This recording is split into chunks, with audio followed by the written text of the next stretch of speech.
안녕하세요. 정대식입니다. 저번 영상에 대해서 주가의 흐름을 이야기를 좀 했습니다. 주가의 흐름을 봤으니까 이제 금리 상황을 보겠습니다. 어, 이 지표는 1960년도부터 2019년도까지 이제 경제 위기가 좀 났을 때 금리와 경제 위기의 영향을 갖다 좀 보는 지표인데 이 하살표 나와 있는 표가 어떻게 보면 경제 위기가 왔을 때입니다. 금리를 보는 이유가 뭔가 하면 금리는 부동산과 완전히 반비례합니다. 당연히 부동산과 상당히 밀집해 있는 거죠, 금리는. 금리는 이제 어떻게 보면 유동성을 보기 위한 뭐 아주 중요한 지표라고 볼 수 있는 겁니다. 금리가 오르고 내리고에 따라서 이제 여러 가지 판단을 할 수가 있으니까요. 금리가 낮으면 당연히 유동성이 늘어나면서 부동산에 돈이 쏠립니다. 그러면서 주택 가격이 급등하죠. 최근에도 마찬가지 그랬습니다. 예.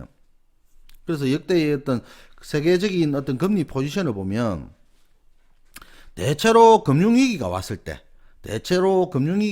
때 보면 물론 1990년도 이전까지 요거 보면은 좀 금리가 되게 높습니다. 예. 어쨌든 요걸 보면 섹터별로 금리가 낮았을 때도 그렇고 금리가 어느 정도 높아졌을 때 심지어 1980년대는 금리 대단히 높았거든요. 요때 보면 금리가 항상 높을 때 경제 위기가 왔었어요. 왜 이제 이런 걸 제가 이야기를 드리는가 하면 이런 내용 때문에 아직도 그런 이야기를 많이 하거든요. 예. 그래서 나중에 그 부분이 연결될 건데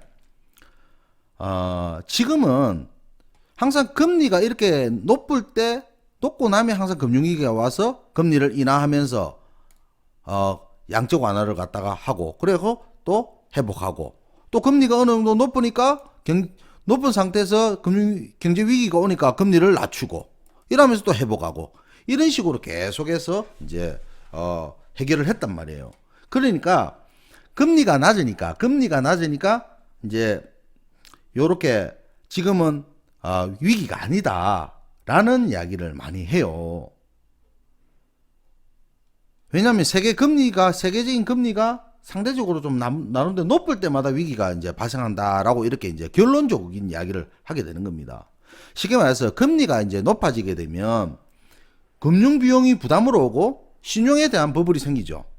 그렇게 되면 이제 도산을 하거나 또 대출 회수를 하게 되고 그러면서 악순환으로 연결이 되는 경우가 많아서 그렇습니다. 지금은 이제 금리가 낮으니까 이제 위기가 발생하지 않는다. 이렇게 이제 주장을 하는 거죠. 그래서 지금은 금리가 낮은 시점이니까 위기가 안 온다는 그런 이야기를 사람들이 많이 하는 거죠. 근데 저는 그런 스탠스를 안 두기 때문에 그래서 지금 오늘 영상을 찍는 겁니다. 그게 저는 위험한 생각을 하고 있다. 이렇게 보기 때문에 그런 거거든요. 대다수가 금융위기가 오려고 하면 요 그림처럼 대다수가 금융위기가 올라오면 금리가 어느 정도 높아야 되고 그리고 또 그 높은 기간이 어느 정도 유지가 돼야지만 이제 금융위기가 항상 왔다라는 어떤 결과론적인 걸 이야기하는데 지금은 충분히 낮지 않습니까? 나중에 영상에도 이야기가 있지만 오늘 새벽에 미국에서 금리를 1%로 인하를 했습니다. 전격적으로 했죠. 앞에 0.5% 인하하다가 오늘 1%. 깜짝 놀래갖고 제가 영상 올리려고 하다가 다시 취소. 그래갖고 다시 지금 찍고 있는 겁니다. 우리나라도 마찬가지죠. 우리나라도 4시 반에, 오늘 4시 반에 전격적으로 0.5%. 제가 그게 미국도 금리를 갖다 1% 정도는 인하를 할 것이다 라고 예측을 했고, 그러면서 또 한국도 0.5% 정도는 인하를 해야 된다라고 이러면서 했는데, 오늘 전격적으로 나왔습니다. 그러면 지금 실질적으로 금리는 더 낮아진 거잖아요. 어느 정도 낮은 상태에서 계속 유지가 되어 있으니까 위기가 없다는 그런 주장을 하시는 분들이 많아요. 저는 완전히 반대거든요. 일시적으로 그런데 그분들이 이야기하는 게 뭔가 하면 일시적으로 경기 침체는 있어도 금융위기는 없다라고 하는 겁니다. 그나마 다행이네요. 일시적으로 경기 침체는 있어도 그러니까 최소한 경기 침체는 있다라는 거잖아요. 예. 경기 침체가 있으면 부동산 시장 영향 받을 수 있겠네요. 그러면 부동산 시장 영향 받거든요. 저는 나중에도 다시 그 영상에 이야기하겠지만 현재 금리가 낮은 상태가 그게 더 걱정입니다. 서두에 말했듯이 우리나라가 또는 미국이나 유럽이 금리 정책을 펼 수가 없기 때문에 그런 거지 않습니까? 일단 먼저 현재 상황을 좀 체크하고 앞으로 이제 예측을 좀 한번 해보겠습니다. 사실 이 영상은 주택이 없는 분이나 또는 실거주 하시는 분들은 어떻게 보면 아주 좀 편하게 보셔도 될 것 같아요. 기회로 활용하시면 되거든요. 예. 예전에 그 2008년도입니다. 자꾸 2008년도를 갖다가 비교를 하는 게 가장 가까운 10년 안에 있는 내용이기 때문에 자꾸 비교를 합니다. 2008년도에 우리가 그 글로벌 자산 거품이 꺼지면서 전 세계 지수가 박살이 났죠. 예, 전 세계 지수가 이렇게 박살이 났습니다.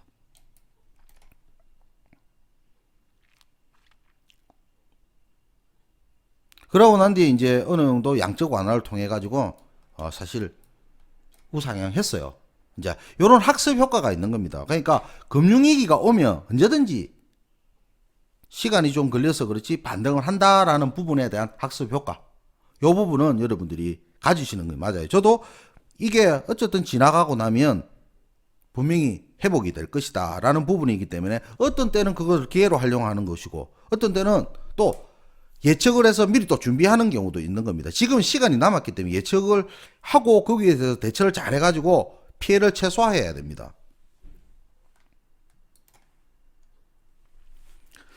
미국의 서프라임 사태가 터지면서 미국 케이스3 실러 주택 가격 지수거든요. 이게 반토막은 아니더라도 많이 빠졌죠. 엄청나게 많이 빠졌습니다. 그러고 난 뒤에 한 3, 4년 있다가 다시 주택 시장이 반등을 했죠.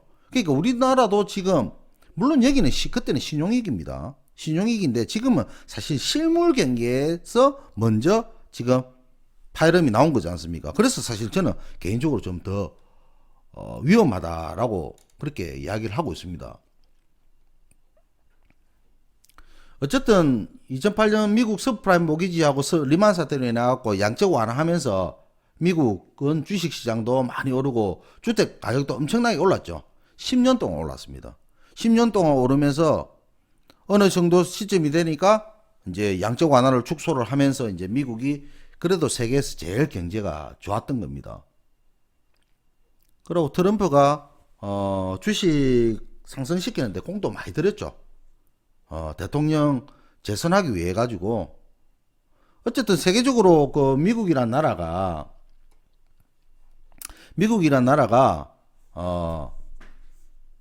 유일하게 미국은 초강대국이지 않습니까? 초강대국의 힘으로 좀 나쁘게 말하면 완전 깡패처럼 세계를 깡패처럼 아메리칸 퍼스트란 기치 아래 지 마음대로 했죠. 근데 이제 상당히 좀 거품이 끼었다는 겁니다. 근데 예전에는 미국은 세계 경찰국으로 해서 자기 어떤 자국의 이익을 조금 감수를 하더라도 손해를 감수하더라도 사실 세계 경찰국으로서 존경까지는 아니지만 그래도 어느 정도 이야기를 들었는데 지금은 다른 나라가 트럼프 말을 안 듣습니다. 예, 그게 문제입니다. 지금 국제유가 사태까지 터졌죠. 국제유가도 제가 한번 언급을 하겠는데 하여튼 세계 경제 위기가 서서히 지금 다가오고 있는데 지금 거기다가 불난집에 기름을 부어버렸습니다. 그게 이제 코로나죠. 코로나19로 해갖고 모든 게 촉발됐다 이렇게 보는 거고 이런 코로나가 생기고 또 이로 인해 가지고 경제가 엉망이 될 줄 누가 알았겠습니까? 경제하고 부동산의 흐름은 아무도 알 수가 없습니다. 지금 현재 코로나 바이러스 팬데믹, 국가 비상사태, 또 사우디의 배신에 트럼프 전략 비축주 카드 꺼냈다. 난리입니다, 난리. 여기다가 코로나 때문에 우리나라 같은 경우에도 어떻습니까, 지금? 한국인을 입국 금지하는 나라가 100개가 넘었습니다. 전 세계로 확산되죠. 근데 다행히 우리나라는 선진 어떤 의료 수술이 좀 있다 보니까 선제적으로 좀 대처를 잘 했어요. 신천지가 좀 벨이 났는데 어쨌든 지금 뭐 세계에서 우리나라는 지금 이제 좀 진정 국면으로 들어가기 때문에 좀 가장 좀 모범적인 어떤 국가라는 그런 찬사도 하죠. 어쨌든 다행이다라고 생각을 하는 거고 실질적으로 우리는 지금 확진자 수보다 회복하는 숫자가 늘으면서 골든 크로스가 벌어졌습니다. 그래서 우리는 4월 초 정도 되면 이제 나름대로 안정을 좀 찾을 것 같은데 다른 나라가 문제입니다. 그러니까 우리나라가 지금 우리나라 혼자서 뭐 이렇게 된다고 해서 외국이 다른 글로벌 어떤 세계 그 모든 나라들이 그렇게 안 되기 때문에 우리나라도 같이 영향을 받는 거죠. 또 뭐 이탈리아 같은 경우에 변이가 생기면서 뭐 아주 확산 속도 높고 사망자도 많죠, 그죠? 예. 미국도 이제 심각성 인지하고 비상사태 선포하고 참 이거 걱정입니다. 어쨌든 지금 주가 지수도 박살나고 참 걱정입니다.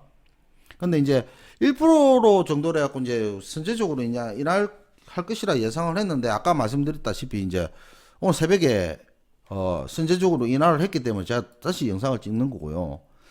예전에 그 2008년도에 제가 걱정을 하는 거는 금리를 인하를 하는 게 문제가 아니고 예전에 미국 서프라임 모기지 터졌을 때 5%대에서 거의 0%로 해가지고 거의 5%를 갖다가 인하를 하면서 사실 나름대로 양적 완화를 하면서 극복을 했습니다.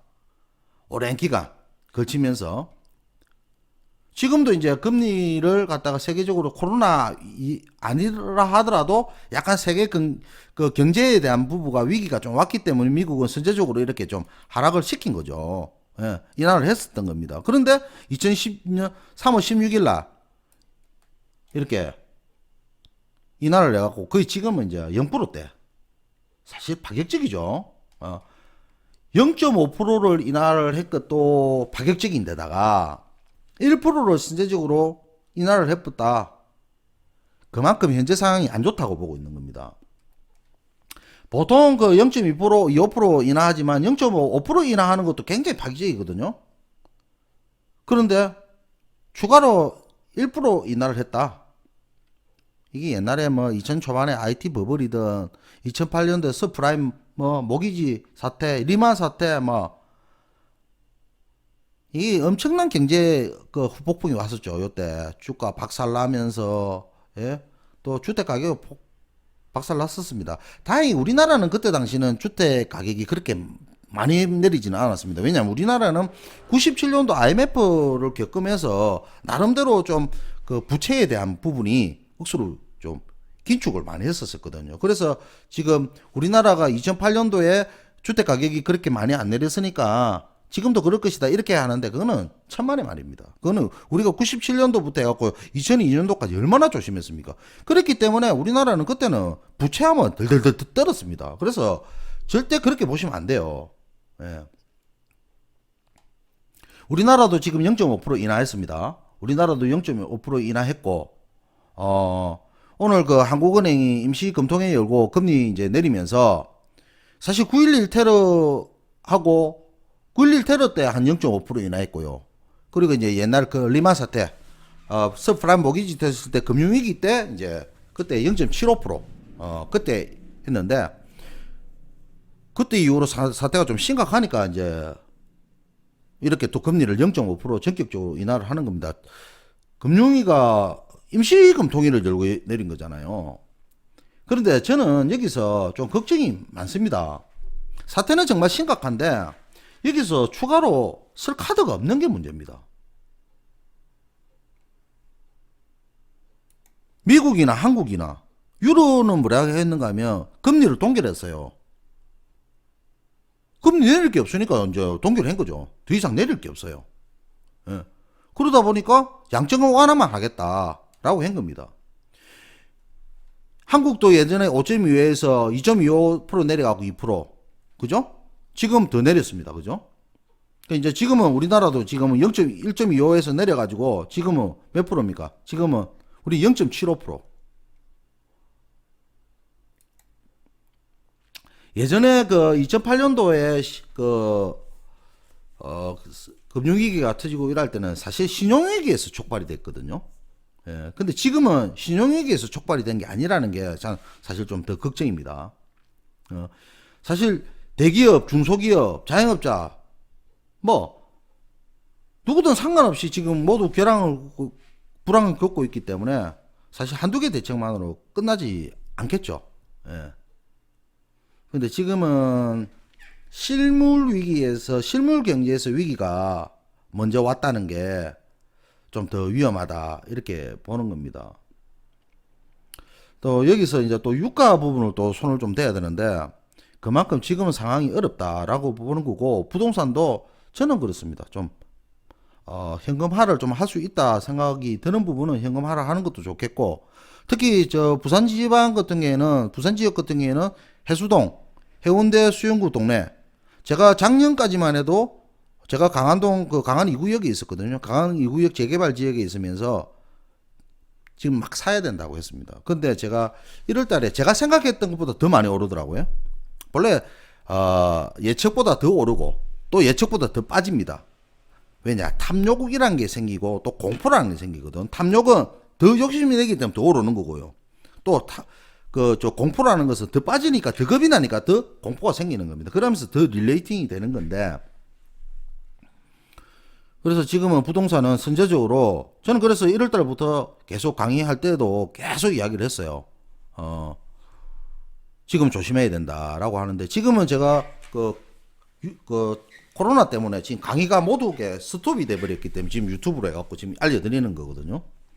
일단 오늘은 제가 금리 부분만 좀 이야기를 하고 다음 시간에는 국제유가의 어떤 내막 비하인드 스토리 이런 것들 좀 말씀을 드리겠습니다. 그러면 실질적으로 경제의 어떤 상황이 얼마나 좀 심각한지 이런 것도 볼 수 있는 겁니다. 그래서 어쨌든 여러분들 제가 공포심을 조장하려고 하는 게 아니고 조금 사태의 심각성이 있다라는 거 갖다가 인지시키려고 경각심을 주려고 이런 내용을 좀 이야기하는 겁니다. 때에 따라서는 약간 좀 가장되게 이야기했던 부분도 좀 이해해 주시고 단지 조심해서 나쁠 건 없지 않겠습니까? 다음 시간에 또 찾아뵙겠습니다. 감사합니다.